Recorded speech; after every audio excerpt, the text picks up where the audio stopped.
Saja melakukan operasi bedah lagi di Korea Selatan.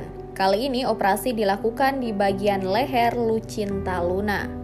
Potret Lucinta Luna penuh darah diunggah akun @lucintaluna_manjalita pada Rabu 6 Juli 2022. Terlihat beberapa selang kecil terpasang di leher dan sebagian kepala tertutup oleh perban.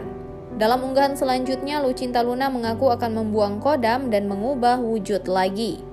Yang pada nanya, Ratu habis operasi apa? Pemotongan leher, pembuangan kodam, dan operasi bedah wujud. Tulis @lucintaluna_manjalita. Sebelum operasi dilakukan, Lucinta Luna mengaku sedih karena suaranya tak bisa kembali halus. Masa suaranya kayak kodam? Jelas-jelas kodam kayak laki. Jelas-jelas aku bukan laki, tahu sendiri kan, ujar Lucinta. Ia mengaku akan segera berangkat ke Korea Selatan untuk memperbaiki suaranya menjadi halus seperti penyanyi Syahrini.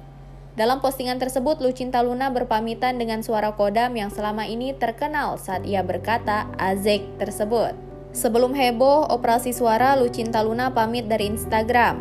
Sebelumnya, Lucinta Luna juga heboh setelah melakukan operasi plastik mengubah bentuk wajahnya di Korea Selatan. Ia merasa wajahnya mirip dengan Lisa Blackpink. Dalam sesi wawancara bersama Boy William, Lucinta Luna mengaku habiskan uang yang tak sedikit. Nggak mau karena suara aku ini nggak bisa balik lagi. Nggak bisa balik lagi. Gimana nih masa suaranya kodam. Jelas-jelas kodam itu suaranya kayak laki. Terus jelas-jelas aku bukan laki, tahu sendiri kan. I have problem.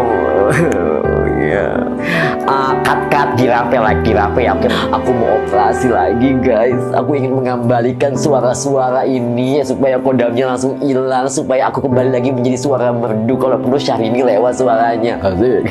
Aku ngerasa mungkin emang harus saatnya ini leher aku akan dipotong. Jadi penindakan proses pengaturan potong leher itu, jadi nanti akan dikeluarkan semua reak semua yang ada di kerongkongan ini. Oke guys, aku udahan dulu ya. Aku harus siap-siap karena dokter Choi dia nggak bisa nunggu lama-lama lagi. Aku juga nggak mau ya. Jadi aku harus sekarang minggat, aku harus terbang ke Korea. Mungkin aku naik Batam Air atau Batavia Air, Adam Air.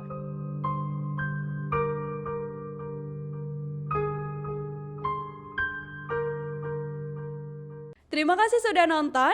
Jangan lupa like, subscribe, dan share ya.